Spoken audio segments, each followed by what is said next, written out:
नमस्ते। सोचिए, क्या कोई इंसान झूठ और शराब की दुनिया से निकलकर एक इज्जतदार जिंदगी जी सकता है? आज हम एक ऐसी ही कहानी देखने वाले हैं।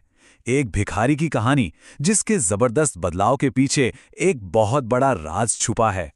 तो चलिए सीधे मिलते हैं इस कहानी के मेन कैरेक्टर से और देखते हैं कि उसका ट्रांसफॉर्मेशन आखिर कितना बड़ा था। तो ये है लुश्कोव। एक तरफ देखिए, वो एक झूठा शराबी भिखारी है, काम करने का तो सवाल ही नहीं उठता। और फिर दूसरी तरफ वही लुश्को एक सम्मानित नोटरी बन चुका है जो महीने के 35 रूबल कमा रहा है। मतलब जमीन आसमान का फर्क है ना? तो सवाल यही है कि आखिर ऐसा क्या हुआ? एक इंसान इतना कैसे बदल सकता है? बस इसी पहेली को आज हम सुलझाने वाले हैं। तो इस बदलाव की कहानी शुरू होती है सरगई नाम के एक वकील से। सरगई का फंडा बिल्कुल क्लियर था, दया नहीं, काम दो। तो सबसे पहले यह समझते हैं कि लुश्कोव की जिंदगी चल कैसे रही थी। देखिए, वो झूठ बोलकर लोगों से हमदर्दी बटोरता था। कभी कहता कि उसे स्कूल से निकाल दिया, तो कभी कहता कि वो एक टीचर था जिसे नौकरी से निकाल दिया गया। उसे अच्छे से पता था कि अगर उसने अपनी शराब की लत का सच बताया तो कोई भी उसकी मदद के लिए आगे नहीं आएगा। लेकिन सरगई वो बाकियों जैसा नहीं था। उसने 3 स्टेप्स में काम किया। सबसे पहले उसने लिश्कोव का झूठ पकड़ लिया, फिर उसने पैसे देने से साफ मना कर दिया, और तीसरा उसने कहा, भीख नहीं, काम करो, लकड़ी काटो। और हुआ ये कि जब लुश्कोव सुधर गया तो सरगेई ने बड़े गर्व से कहा, देखो, मुझे खुशी है कि मेरी बातों का असर हुआ।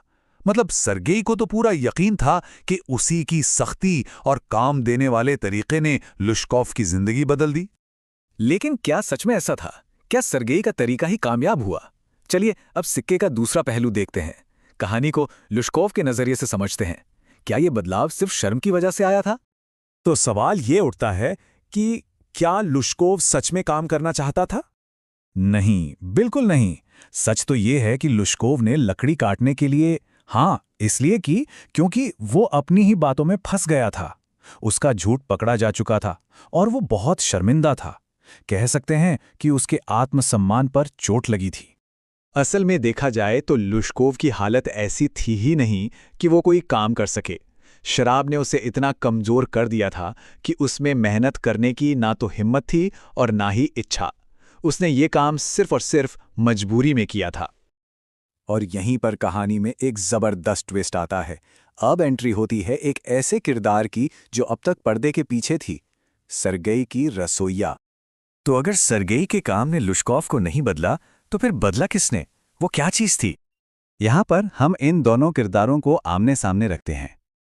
एक तरफ है सरगेई जो काम देता है, लेक्चर देता है और बस एक मौका देता है, और दूसरी तरफ है ओल्गा जो चुपचाप हमदर्दी दिखाती है और असल में बदलाव की वजह बनती है। तो अब वक्त है असली हीरो से मिलने का। वो असली वजह है जिसने लुश्कोव की जिंदगी बदल दी, और वो वजह थी करुणा की ताकत। तो ओल्गा करती क्या थी? वो लुश्कोव को डांटती तो थी, पर साथ ही उसकी हालत देखकर उसके लिए रोती भी थी। और सबसे बड़ी बात, वो लुश्कोव के हिस्से की सारी लकड़ी खुद काट देती थी। सोचिए, इसी निस्वार्थ दया ने लुश्कोव को अंदर तक हिला के रख दिया। तो कहानी का सबसे जरूरी हिस्सा जो खुद लुश्कोव ने माना वो ये है कि उसे ओल्गा की दया और उसके त्याग ने बदला, ना कि उस लकड़ी काटने के काम ने। असल में ओल्गा ने ही उसकी जिंदगी को एक नई दिशा दी।